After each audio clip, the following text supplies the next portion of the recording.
Total Amiga recall. Two old friends reminiscing about the golden age of gaming, giving our top 5 games on different genres with trivia and banter. You might agree or not, but leave a comment and we might respond or we might not. But please remember, it's our opinion. Like and subscribe. Our first pick is a joint pick. It's Monkey Island 1 and Monkey Island 2 LeChucks Revenge. Now let's start with Monkey Island 1. That was 1991, obviously by Lucasfilm, 4 discs. So for me, point and click games can be split before Monkey Island and after Monkey Island. It's like the point and click gods were angry and frustrated with previous efforts and then came down to show everybody how it was done. It pretty much broke the mould for point and click games to come and remains a point of reference for many modern games. As with R-Type in the shooter category, this spawned many copies and has been the inspiration to all that followed. The benchmark measuring stick on which to grade the quality of your game. Many modern point and clicks have little subtle references to Monkey Island in some way. Impossible to get to a dead end, and if you get stuck on a certain puzzle, you can just move on to another one, come back to that puzzle later. There's always something to have a go at. There's loads of different sort of sub-puzzles going on. This is my favourite game of all time. This is what got me into the genre, and I still love it to this day. I can play it over and over again. It doesn't matter how many times I play it, I absolutely love it. This is the cream of the top. Yeah, it definitely pushed the genre on from that point and became the blueprint for everything that followed after that. Kind of like the Beatles equivalent in the gaming world, if you like. When I first got this, I was around a friend and they lent me the game. I called you up, I ran it round to you, and that was it really, wasn't it? Me and you hooked on it.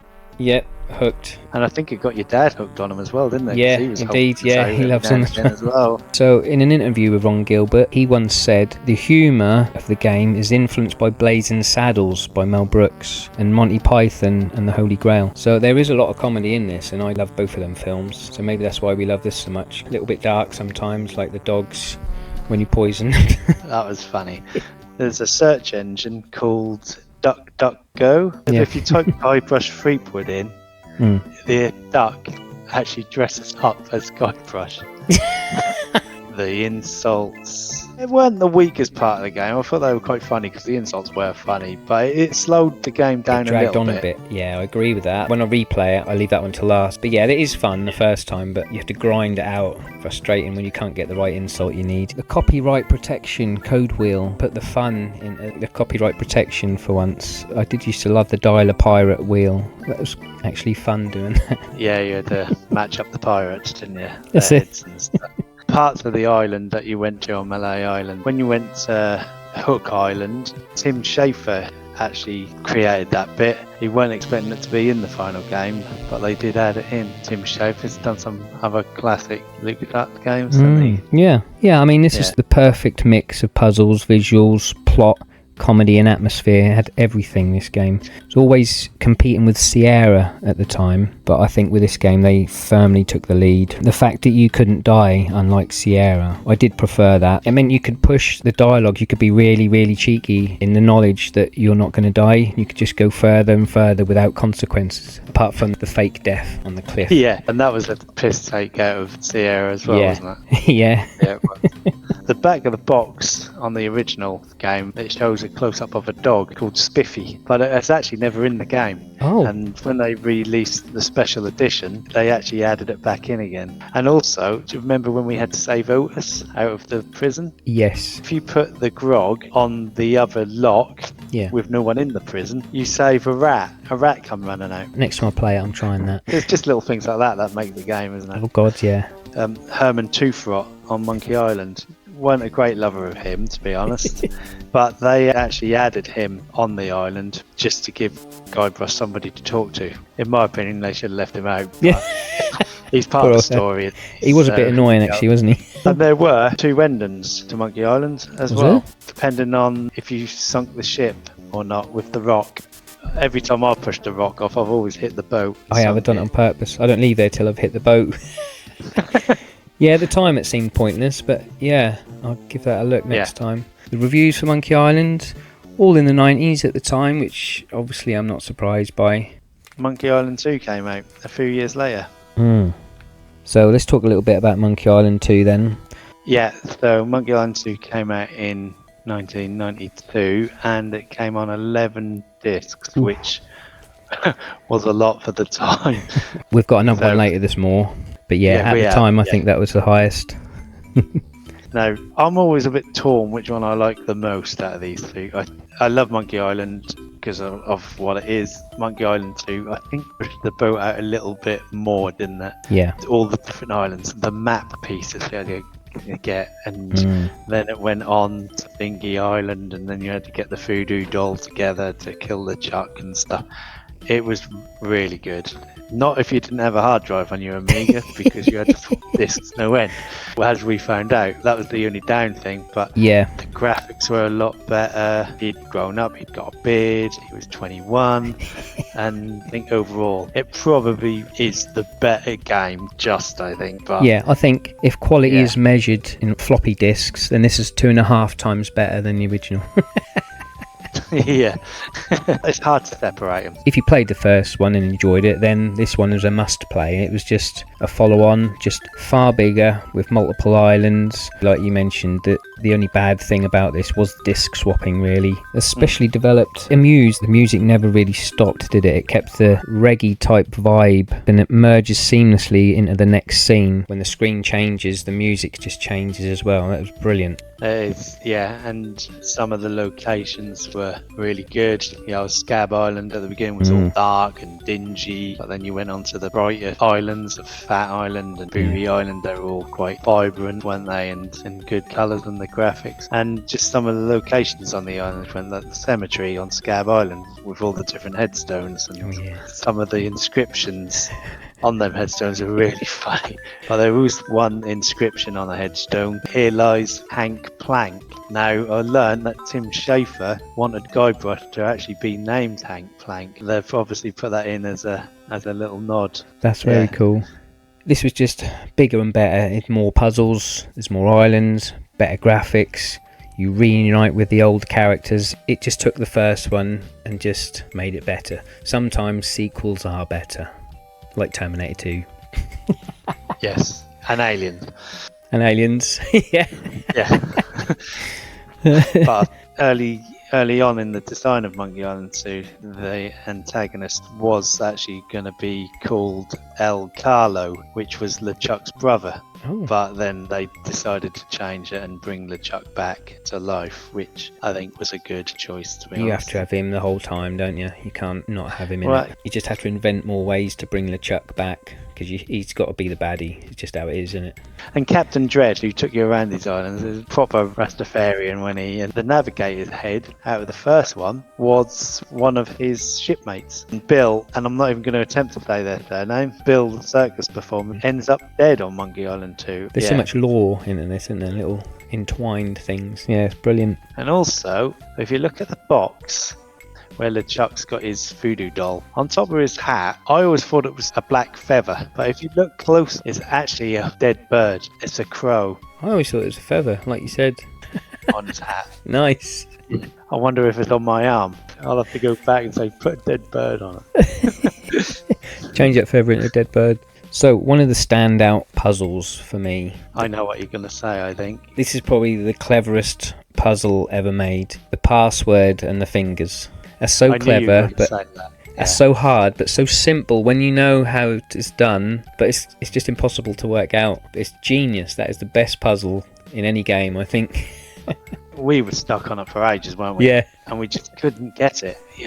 Why is he holding 4 fingers up when the number's 2 or whatever it was? Yeah. And when you sussed it, it was an accomplishment that you've actually done it. Even today, when my daughter, if she's sitting and watching me, try and get her to do the puzzle and she just can't figure it out. And when I just do it, she's saying, well, how is it that? Brilliant. Yeah. One of the silliest is obviously the monkey wrench. I think that had quite a few people stuck for quite a while, didn't it, as well? There were some really good puzzles. There was the one with the bucket on the door to get Largo's bra. Had to sending the dog in the pile of maps to find the right one.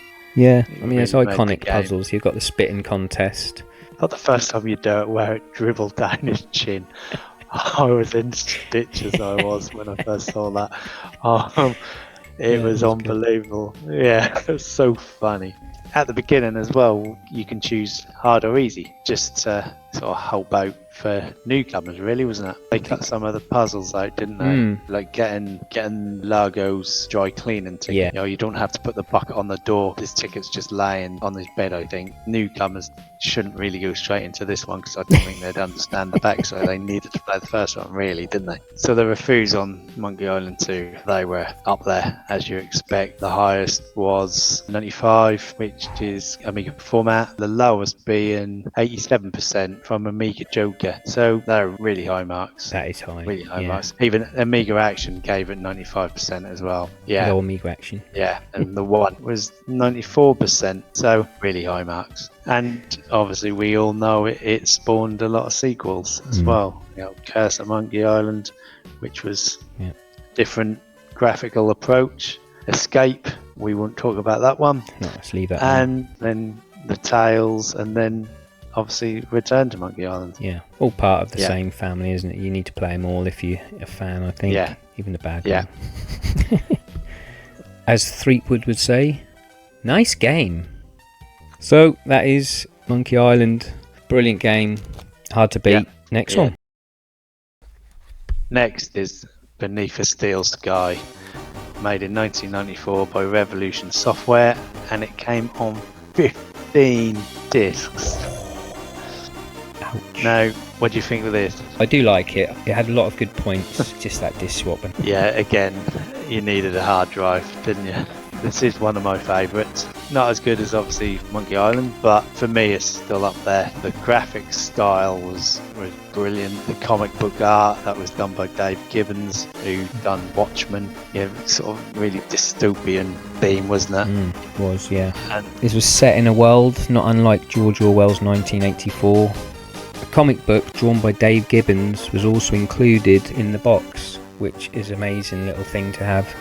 the story was that you get captured, you get taken into Union City where your helicopter crash and you escape, and you just have to find out what's going on and who Link is. Yeah, so considering it's 15 discs, it's a bit of a short game. Think of Monkey Island 2, how big that game was. This was nowhere near as big as that, even with the extra discs. Yeah, I don't think it'd be as long as Monkey Island 2. No. But you could die on this, Hmm. and if you hadn't saved, you would have to load from a save point or start again if you hadn't. The whole game had a tense atmosphere, and I think that came from trying not to get caught, because like you said, you can die on this one, and that made it more tense and more of an atmosphere. Really tense game. The negative for me, the absence of things to do when you get stuck. Some of the characters ignore you completely until you do the exact right thing. You could kind of get stuck for a long while and then they'll speak to you. There's some quite frustrating, not dead ends, but wasn't many other puzzles to go and try and come back to. It was a lot of pixel hunting as well, and Yeah. if you couldn't find it or you didn't see it, you were stuck. There was no sort of hint system back in that time. The only thing that really confused me at the time, I had to use a walkthrough from a magazine, was when you actually went into the computer. It went all a bit weird for my liking. We were young then when we were playing it. It might make more sense now. Yeah, that bit was hard, but apart from that, the rest of it was good and comical. Pretty dark humour, some gruesome deaths, which I loved. It's not quite Monkey Island, but it's still a classic. Graphics among some of the best on the Amiga, I would say. It was called Beyond the Abyss before they all settled on Steel Sky. It was their second point and click game, because they just made Lure the Temptress, which was also okay, and then they made this, which led on to better things with Broken Sword. In the intro of this, the tribe that he's with, they find a beer can and they named the child Foster, which is your name, the character you play. But in some versions it was changed to avoid the trademark. So in European and Australian versions, the can had Foster's on it, but in America and international ones it was called SSIPM Raw. I have figured out what it says. So if you read it backwards, it reads Warm Piss. Wasn't expecting. No. So Yeah, That's which genius. it does. Yeah, obviously due to trademarks to Foster's, they changed it to that. And Robert Foster pitches up in Broken Sword 2 as an Oh. Easter egg. He talks to Nico. Oh, I love it. When you walk around, you couldn't walk diagonally. You could only go up and down. It must have been fairly easy to fix that, but it's just left that in like that. Yeah, I remember that mainly is when you get the mechanic out. But Yeah. the thing is, because you don't walk diagonally, he walks side and up. Yeah. The mechanic gets in your way, and you Yeah, can't do that it. was quite frustrating, that was. Yeah, that first puzzle though, when you break the thing and the guard at the bottom hears you and he comes running upstairs and you go out the door and there's no way out and you think, how am I going to get out? And then he's hanging on that door. It sets the tone really quickly, that first puzzle, done that really. It absolutely did. Yeah. That was the bit I had on a demo. That was February 1994, issue 65 of the one that you used to get. There wasn't much after that on the demo, and you're just like, oh wow, this game's excellent. We played it around yours, I brought it around and we played Yeah. it around yours. Possibly the best sidekick in any game, Joey. He was funny, he was excellent. There's not many Yeah. better sidekicks. He was so funny, Joey. He was good. Yeah. So the reviews for this, high 80s, low 90s, most of them, one of your favourites. Yeah, it's up there. So that's Beneath Steel Sky. Good game. Very good. My next pick is Curse of Enchantia by Core, 6 discs, 1992. I absolutely loved this game. The graphics was so good. I love the art style, especially the cartoon realism really captured the imagination. Combine this with the unusual surreal places and characters and situations you found yourself in, just made it a joy to play. There was nothing else like this at the time. So the plot of this: the evil witch wants eternal youth, so she needs a human child, so she steals Brad while he's having the best baseball game of his life. So that's where the game starts, chained up, upside down, inside a dungeon. And I do love a prison escape, that's why I liked it straight away. You do love Prison Escape, don't you? The control system takes quite a lot of getting used to.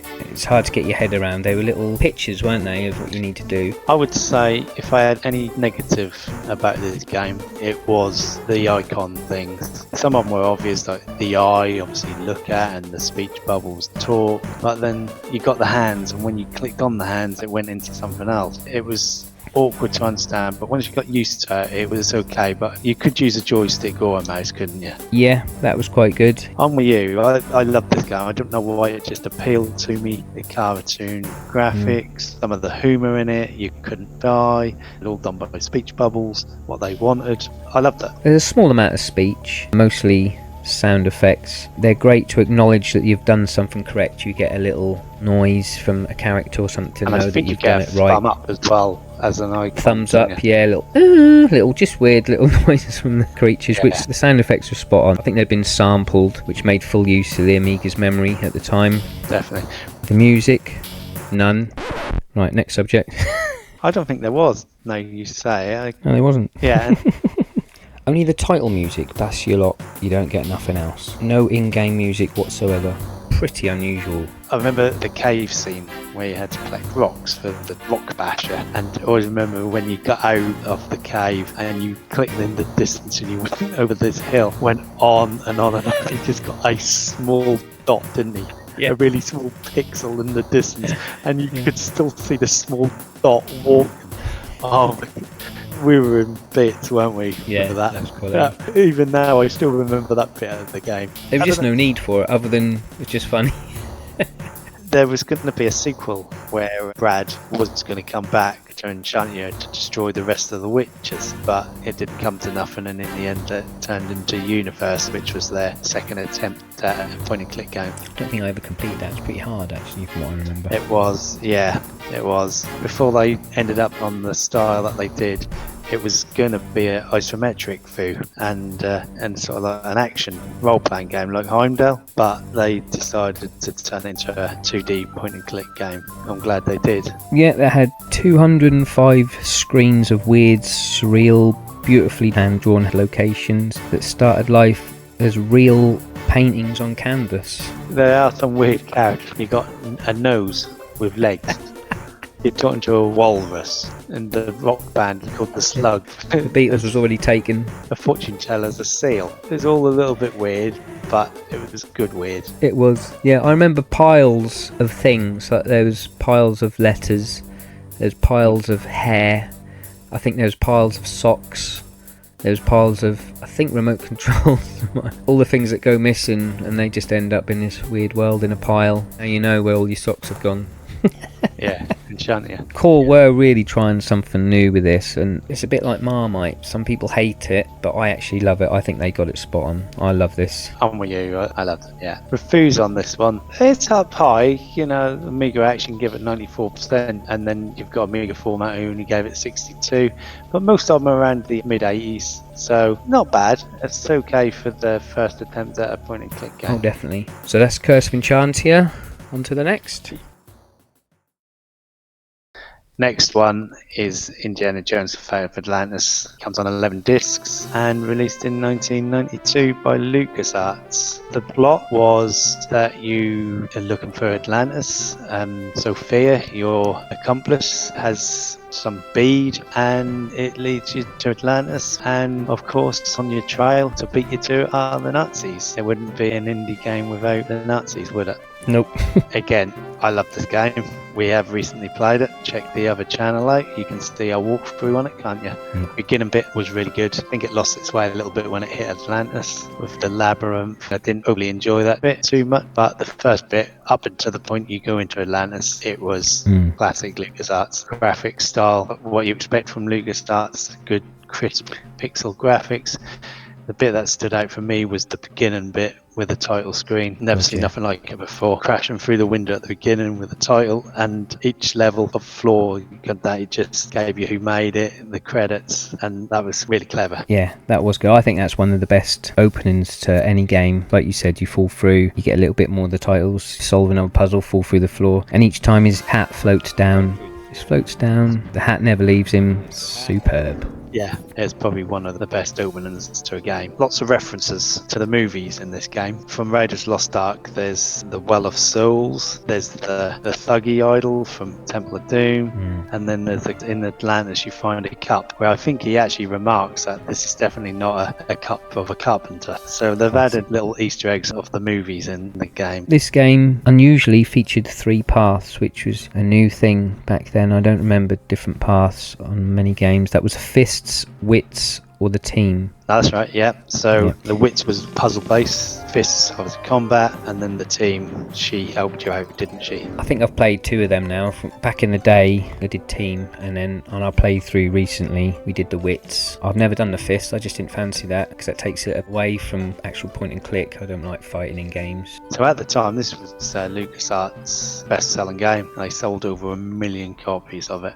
which takes some down, doesn't it? Yeah, it does for this genre. It's never been one of the top genres, has it, for popularity? Even now, if you ask some kids, they haven't got a clue what you're on about. They just play Call of Duty and GTA. Yeah, and there was rumours for years and years that they were going to make the 4th movie that was going to be based on this story, but it actually never came to anything. Crystal Skull and Dial of Destiny, they weren't great movies, were they? They weren't as good as this game, were they? No. The reviews, high marks, low 90s for most of them. Amiga Action, 91. The one gave it 88. The lowest, which I'm really surprised, is Amiga Computing at 88%. When they had done a second review of it, they only gave it 72%. I don't know what they were smoking on Monday. Someone it's obviously someone that didn't like point and clicks, reviewing a point and click. It was a lot better than that rating. Yeah, definitely. Yeah. The voice acting on this, the one doing Harrison Ford's voice, when we played it, I actually thought that was him, but you looked it up. It's such good voice acting. I was impressed with that. Yeah, it sounded like Harrison, didn't it? Yeah. But I can't remember who does it, but yeah, it definitely wasn't him. I'll flash it up on the screen. You'll get his name. Yeah.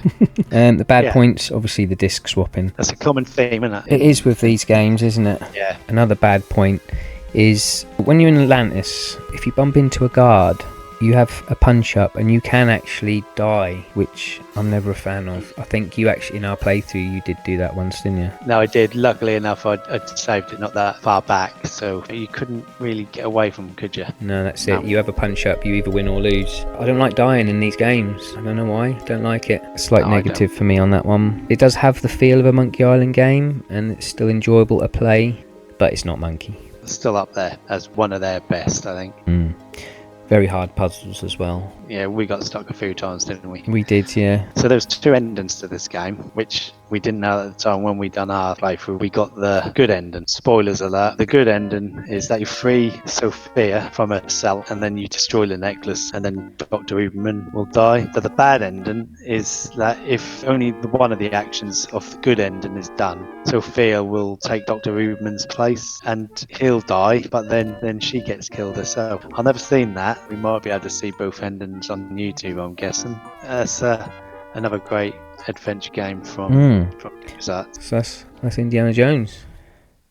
Our last pick is Flight of the Amazon Queen. 11 discs, again, a lot. 1995, and this was by Interactive Binary Illusions. I haven't heard of them much, to be honest. That is their only game. On the Amiga, Amazon Queen was the only one they'd done, which wasn't a bad first game. I'm surprised they didn't do anything else. It's really good to just do that and then not do anything else. That's weird, isn't it? This was heavily influenced by LucasArts, more specifically Indiana Jones. It's the same interface as LucasArts, so it instantly feels familiar. The plot is 1949 and a pilot for hire, Joe King, has to fly a movie star, Faye Russell, to a photo shoot in the Amazon.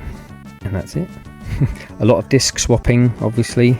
Yeah, again, I do like it. I remember the demo we got from Yeah. the magazine, and it was the bit where you had to escape from the hotel room and you had to dress up as a lady. And it, the yeah. fake Yeah. boobs on the dress, the wig. But once you got out, that was the end of the demo, and we got it when it was released and played through it, didn't we? It was good. Heavily based on indie, isn't it? You can see that, the temples and Lost Islands and that sort of thing. The baddie was going to be a Nazi as well, but the publisher decided to change it. Some mad scientist. He was loosely based on Dr. Joseph Mengele, I think it was, also known as the Angel of Death, which was a German SS officer. Oh yeah. And he conducted experiments on people, which is yeah. what the game's based on, isn't it? Yes. They steal the Amazon women and they've done experiments and turn them into monsters. And Yeah.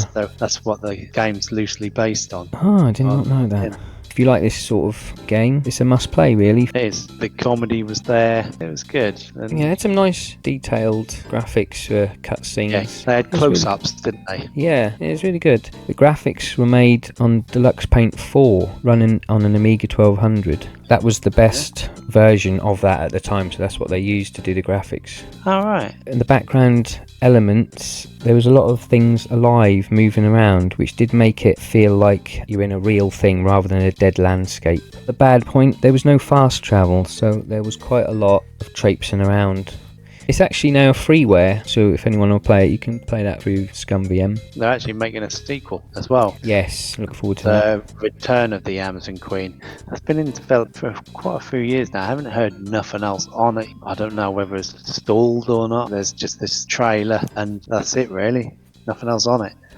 So that's Flight of the Amazon Queen, our last pick.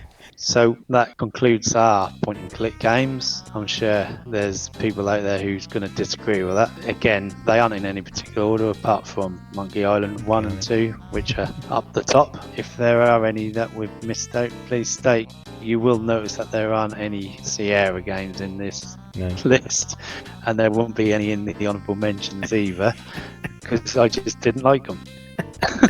And that's the plain truth. So just never got on with Sierra games. Crap. It's the dying, isn't it? I don't like dying in these. That's why. Yeah, and the point thing, and I just didn't get it. So never liked them, never took them, so they aren't in our list. Have some of that. Bosh. Yeah. Other honourable mentions that didn't quite make the list are Legend of Carandia, 1992, Westwood Studios. Loom, Lucasfilm, 1990. Maniac Mansion, 1989, and that's Lucasfilm. Lure of the Temptress by Revolution Software, 1992. And there you have it. That is our list. If you think that we've missed any off or any that should be in there, please let us know in the comments. And don't forget to like and subscribe.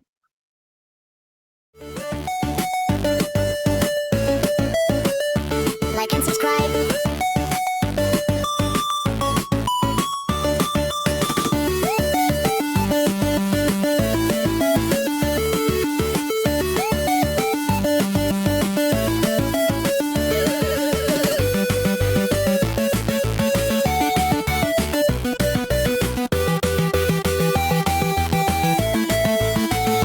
Like and subscribe.